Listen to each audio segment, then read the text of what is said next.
नमस्कार मित्रांनो, कसे आहात तुम्ही? मी अशी आशा करतो की तुम्ही सर्व आनंदित असाल. मित्रांनो, आज आपण पवित्र पोर्टलमध्ये जी सध्या कन्व्हर्जन राऊंडची यादी लागलेली आहे त्याबद्दल सविस्तर चर्चा करणार आहोत. तसंच ज्या 100% अनुदानित संस्था आहेत त्यांच्या जाहिराती आलेल्या आहेत त्यावरती सुद्धा चर्चा करणार आहोत. या चारही गोष्टी ह्या तुमच्यासाठी खूपच फायदेशीर ठरणार आहेत. ज्या जाहिराती आहेत तसंच पवित्र पोर्टलमध्ये जे एक अपडेट आहे ही तुमच्या करिअरसाठी अतिशय उपयोगी ठरणार आहे. तर व्हिडिओ पूर्ण पहा जेणेकरून तुम्हाला या गोष्टींचा फायदा होईल. मित्रांनो, पहिली जी अपडेट आहे ती पवित्र पोर्टलबद्दल आहे. पवित्र पोर्टलवरती ज्यांची कन्व्हर्जन राऊंडमध्ये नावे आलेली नाही आहेत त्यांच्यासाठी ही एक अतिशय गुड न्यूज ठरणार आहे. तर हे गुड न्यूज काय आहे ते आपण पाहूया.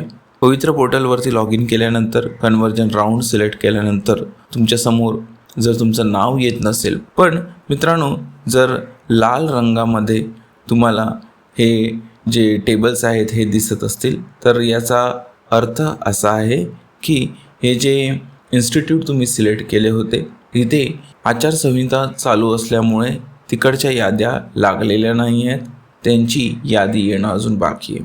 ठीक आहे, तर तुम्ही जर होप सोडले असेल तर सोडू नका, कारण जर तुमचं या यादीमध्ये नाव आलं नसेल तर पुढच्या यादीमध्ये नाव येण्याची दाट शक्यता आहे. ही यादी कधी लागेल तर जुलैमध्येच लागणार आहे. तर कोणी पॉझिटिव्ह राहावं हे सुद्धा मी सांगतो. तुमच्या कॅटेगरीमध्ये व्हर्टिकल आणि हॉरिझॉन्टलमध्ये तुमच्यापेक्षा कमी मार्क असलेले कॅन्डिडेट जर सिलेक्ट झाले असतील त्या विषयासाठी तर तुम्हाला टेन्शन घ्यायची काहीच गरज नाही, कारण तिथे जर तुमचं नाव आलं नसेल याचा अर्थ तुमचं इथे नाव असण्याची दाट शक्यता आहे. ठीक आहे, तर एकदा तुमच्या विषयासाठी तुमच्या कॅटेगरीमध्ये हॉरिझॉन्टल आणि व्हर्टिकलमध्ये क्लोज कितीला झालेल्या आहेत ह्या ज्या कन्व्हर्जन राऊंडच्या याद्या लागलेल्या आहेत त्या आधी तुम्ही चेक करा. ठीक आहे, तर तुम्हाला याच्यावरून कळेल की तुमचं नाव पुढच्या येणाऱ्या यादीत लागेल की नाही. ठीक आहे मित्रांनो, पुन्हा एकदा सांगतो, जर तुमच्या विषयासाठी तुमच्या कॅटेगरीमध्ये व्हर्टिकल आणि हॉरिझॉन्टल कॅटेगरीमध्ये तुमच्यापेक्षा कमी कॅन्डिडेट जर लागले असतील, ठीक आहे, तर तुमचं नाव पुढच्या यादीत येण्याची दाट शक्यता आहे. चेक कसं कराल की तुमचं नाव येईल की नाही ते तुम्हाला काय करायचं आहे, ज्या याद्या लागलेल्या आहेत झेडपीच्या आणि मनपाच्या त्या याद्या तुम्ही चेक करायच्या आहेत. तुमच्या विषयासाठी तुमच्या हॉरिझॉन्टल आणि व्हर्टिकल कॅटेगरीमध्ये कट ऑफ कितीला लागलेलं आहे हे तुम्ही मॅन्युअली चेक करू शकता. ठीक आहे, तर कट ऑफ जर जवळपास लागला असेल तर पुढच्या यादीमध्ये तुमचं नाव येण्याची दाट शक्यता आहे. तसंच तुमच्यापेक्षा कमीवाले कॅन्डिडेट जर लागले असेल तर तुम्ही अगदी निवांत राहू शकता, कारण पुढच्या यादीमध्ये तुमचं नाव नक्की येऊ शकतं. तर मी अशी आशा करतो की ही जी अपडेट आहे ती तुम्हाला अतिशय उपयोगी ठरणार आहे. आता आपण त्या 3 जाहिरातींवर चर्चा करणार आहोत जिथे 100% अनुदानित जागा आहेत. ठीक आहे, कारण आपल्याला एकाच गोष्टीवरती अवलंबून राहून जमणार नाही, कारण पवित्र पोर्टलचे जे अपडेट्स आहेत ते आपल्याला त्याची तारीख सांगणं कठीण आहे, कारण त्यांनी आता सध्या तरी पुढची यादी कधी लागेल त्याची तारीख दिलेली नाही आहे. तर त्याच्यावरतीच फक्त विसंबून राहणे मला तरी योग्य वाटत नाही. ठीक आहे, त्याच्यामुळे मी सतत ज्या अनुदानित संस्था आहेत त्यांच्या जाहिरातींवरती सुद्धा चर्चा करत असतो, जेणेकरून तुमचा वेळ वाया जाऊ नये. जर तुमचं काम कुठे होत असेल तर ते होऊ द्यात. ठीक आहे, कारण शेवटी तुम्हाला सॅलरी आहे ते अनुदानित असल्यामुळे तुम्हाला सॅलरी गव्हर्नमेंट पे स्केलनुसारच मिळेल. ठीक आहे, तर त्या जाहिराती कोणत्या आहेत ते आपण पाहूया. पहिली जी जाहिरात आहे ती अँग्लो हिंदी हायस्कूल यवतमाळ. मी पुन्हा बोलतो, अँग्लो हिंदी हायस्कूल यवतमाळ. ही डिटेलमध्ये आपण पाहूया जाहिरात कोणत्या पोस्टसाठी येते. जसं तुम्हाला मी मगाशी सांगितलं की शाळा कायम अनुदानित अशी शाळा आहे.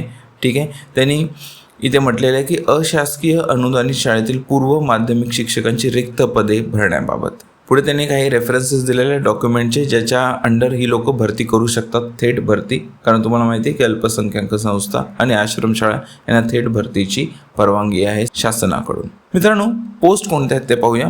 पहिली जी पोस्ट त्यांनी म्हटले ती शिक्षण सेवकाचे पूर्व माध्यमिक विभागासाठी.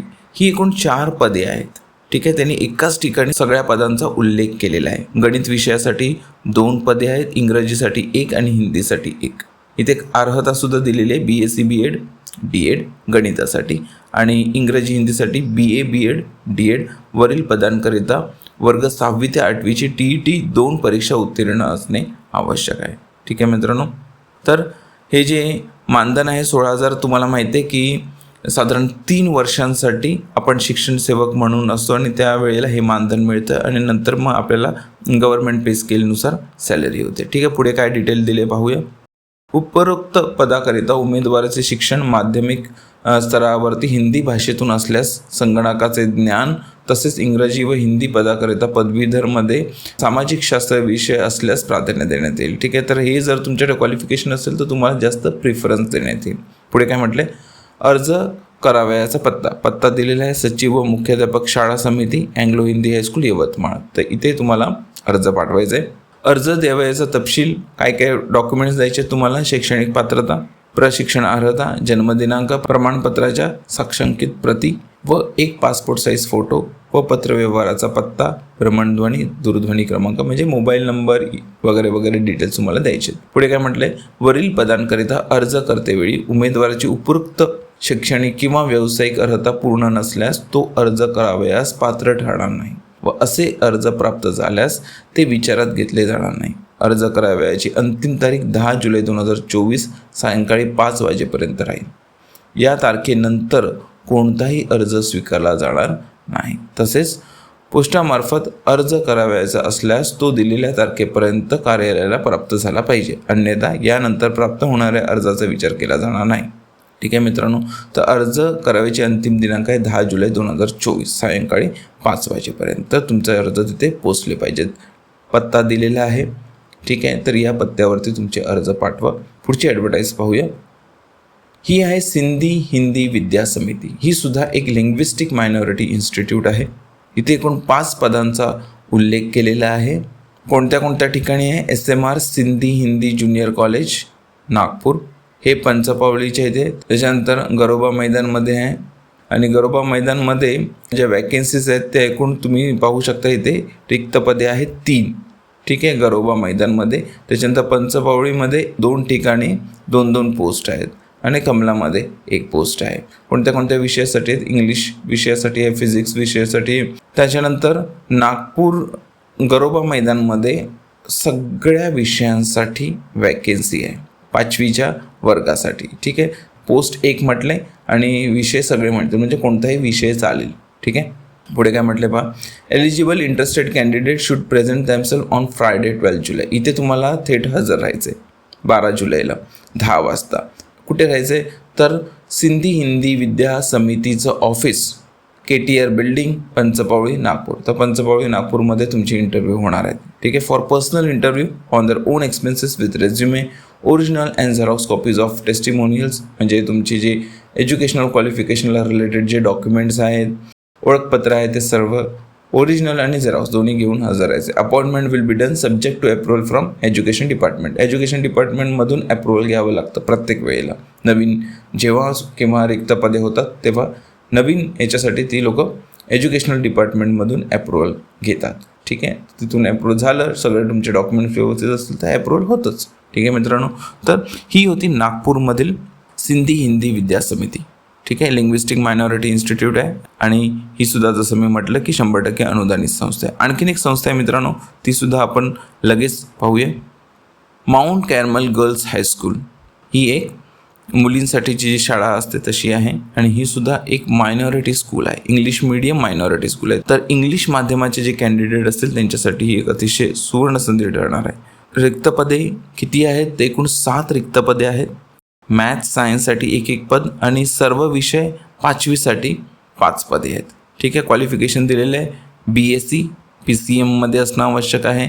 त्याच्यानंतर दुसरी जी सायन्सची पोस्ट आहे त्याच्यात CBG म्हणजेच केमिस्ट्री बायोलॉजी झुऑलॉजीमध्ये BSc असणं आवश्यक आहे. B.Ed पाहिजे आणि TET CTET क्लिअर पाहिजे, कारण ही 6वी 8वीची पोस्ट आहे. पहिली जी पोस्ट आहे ती 9वी 10वीची असल्यामुळे TET किंवा CTET गरजेचं नाही आहे, पण पुढच्या याच्यासाठी दोन्हीपैकी एक परीक्षा पास असणं आवश्यक आहे. ठीक आहे. 5वीसाठी पण त्यांनी तेच दिले, HSSC D.Ed आणि TET CTET. ठीक आहे मित्रांनो, तर ह्या त्या पोस्ट होत्या. पुढे काय म्हटले पाहूया.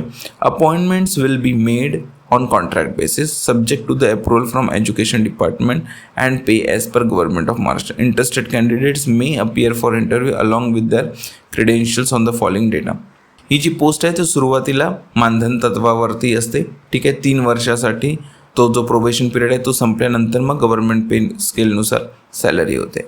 इंटरव्ह्यू 9वी-10वीच्या ज्या वर्गांसाठी जे शिक्षण सेवक पाहिजे ते 15 जुलैला आहे 8:30 ते 9:30च्या मध्ये. 6वी ते 8वीसाठी म्हणजे ही जी पोस्ट आहे या पोस्टसाठी 9:30 ते 10:30 वाजेपर्यंत इंटरव्ह्यूची वेळ दिलेली आहे. आणि 5वी वर्गासाठी ज्या 5 रिक्त पदे आहेत ती 15 जुलैलाच पण 11 ते 12 वाजेपर्यंत इंटरव्ह्यूची वेळ दिलेली आहे. ठीक आहे, तर ह्या वेळेत तुम्हाला हजर राहायचं आहे. ठीक आहे, तर ही जी संस्था आहे तीसुद्धा नागपुरातली संस्था आहे. राजीव गांधी वर्धा रोड अजनी नागपूर. तर ही माउंट कॅरेमल गर्ल्स हायस्कूल आहे, इथे तुमचे इंटरव्ह्यू होणार आहेत. मित्रांनो, मी अशा आशा करतो की या ज्या जाहिराती आहेत ते तुम्हाला अतिशय उपयोगी ठरणार आहेत. तसंच पवित्र पोर्टलची मी जी तुम्हाला एक अपडेट सांगितली तीसुद्धा अतिशय उपयोगी अशी अपडेट आहे. ठीक आहे, मी तुम्हाला सांगितलं की तुमचं नाव येईल की नाही पुढच्या यादीमध्ये ते कसं चेक करायचं. ठीक आहे मित्रांनो, तर धन्यवाद व्हिडिओ पूर्ण ऐकल्याबद्दल. मी अशी आशा करतो की आजचा हा व्हिडिओ तुम्हाला उपयोगी ठरेल. व्हिडिओ जर आवडला असेल तर व्हिडिओला लाईक करा. तसंच चॅनलला सबस्क्राईब करा. बेल नोटिफिकेशन ऑन करा जेणेकरून शिक्षक भरती संदर्भात अपडेट्स तुम्हाला वेळोवेळी मिळत राहतील. मित्रांनो, हा व्हिडिओ तुमच्या होऊ पाहणाऱ्या शिक्षक मित्रांसोबतसुद्धा शेअर करायला विसरू नका. पुढच्या व्हिडिओमध्ये आपण लवकरच भेटू शिक्षक भरती संदर्भात नवीन अपडेट्ससहित. तोपर्यंत टेक केअर. Bye bye.